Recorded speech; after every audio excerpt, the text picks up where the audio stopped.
The Crooked Epic, 1 The Inn of Maniacal Madness, 10, Christopher, the Car, 10b, 2. Theodore Good woke Christopher Good up at 7 a.m. when Theodore was already in and out of the bathroom and up to the front window to spread the blinds and look into the sunny North Carolina streets. The hot light shone onto Mr. Good's eyes, and he quickly rose to his feet, anxious to check on Clarence and Thomas in the other room. They had a lot of driving to do, and they would need to stop at another motel again halfway. Both men were all up already, and Thomas had gone down to the front lobby to ask about local dining. Clarence came out of the bathroom and continued packing his bag. Christopher greeted him and estimated their departure time, and Clarence Hill was sullen yet in agreement. Clarence had been in World War I, but was not in contact with Christopher in the First Army. Clarence had gotten on with the Second Air Service and was a decade Christopher's senior. Thomas was only a year younger than Mr. Good. Still, the age difference between them was insignificant, and although Thomas was an engineer and Clarence was a seasoned pilot, Christopher had the more mature attitude.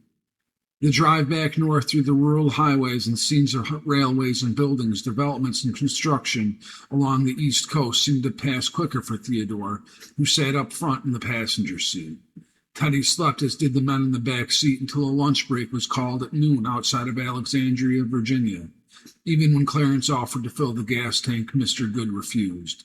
They did trade places behind the wheel of the car, rotating first Thomas and then Clarence on the drive. They went to White Plains, New York, before stopping for the night at a motel. Still, Teddy sensed his father wanted to finish the drive overnight, as the two men's company seemed to do little to alleviate the underlying tension. Their rest at the motel was uneventful after eating suppers late, separately. Clarence and Thomas stayed in the room, and Chris and Teddy in another. Morning sunshine pushed them out the door again, and they headed parallel to Long Island Sound, New Haven, Connecticut, stopped for lunch, and arrived across the state border of New Hampshire after 3 p.m. When Mr. Good pulled the Model T onto the road to his house in Weir, they were already low on fuel again after driving through the state. Christopher pulled him to the driveway and cut the engine off. He told Mr. Hill and Mr. Philippe that he would need to go back to town to refuel after he let them inside. Then Mr. Good asked Mr. Hill and Mr. Philippe to wait by the car. At the same time, he walked up to the barn door. He opened it, exhibiting the crime scene of Mr. Hurst's murder by either trained dogs or some other trained attack animal, as described by Teddy during the stupefying interview with Detective Plimpton and his father on the previous Tuesday. There was nobody in the barn. After the police had left, Christopher had swept out a whole side, brushing each sweep with a tightened arm, feeling the bristles on the broomstick like the hair on his neck. The barn had stayed untouched. Mr. Good began to grin as he passed over to the side of the house and waited for them all to follow him with a smile when he was closer to the front door. He told them he would call over to the sheriff's office when he was inside, and afterward Ella Good's father in London, and quickly leave to refuel and buy sandwiches in town. He asked Teddy to show them their rooms, guest rooms, and study. Teddy walked behind Christopher and thought about his brother. The feeling of loss sunk in as they approached the house, and Mr. Good walked to the front stoop with shoulders held high, but a look across his face that told of worry and bleak predictions. Chris walked through the front door and over through the children's study area to the basement door across the room, filled with light from the large front windows. Its curtains were drawn apart and displayed the front lawn and gate. He walked down into the basement, and Teddy led the men up the stairs to the second floor. The doors were all shut in the hallway. Teddy walked through the dim light filtering through curtains at the end of the hallway opposite the guest room. Teddy paused and thought for a moment about his fears of the oncoming wars, which must be waged with a foreign kingdom which worked with weapons far from another world, out of futuristic versions of Earth's dimension. The Great War was meant to end all wars, but now the threat from foreign armies was imminent. Downstairs, Christopher's footsteps returned to the study area and around the front window as Teddy opened the guest room and pointed over to his mother's study. Clarence and Thomas followed the young child down the hall, and Clarence, who was in front, opened the door. Teddy began to feel anxious at the sight of the backwoods, but walked over to his room and opened the door.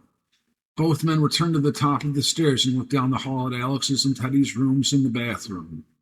Christopher walked to the landing at the bottom of the stairs, and the men began to descend. Teddy looked at his bed and his desk, which had copies of magazines, and he opened the top drawers and looked at his cards and chess set. As the men reached the bottom step, he turned back and walked behind them to the front door. In the study area that was now converted into a temporary boardroom for the three adults, Teddy saw Mr. Good beginning to draw a map of the church and surrounding roads and Hob. Then Mr. Good stopped and told Teddy to help by drawing a map like his for the men, filling in his details, while Mr. Good walked into the kitchen to use the phone. Teddy looked at the map his father had drawn. It was quickly stenciled with one of the loose pencils on Teddy's school desk. Although the dimensions were rough estimates, a mile scale system was drawn in the middle. The graveyard was not illustrated with gravestones, as Teddy would have thought, but just a square with the word graveyard inside, next to another square traced on the middle left side of the paper which said church. One on the right side was more prominent than either of the others, and it was labeled field.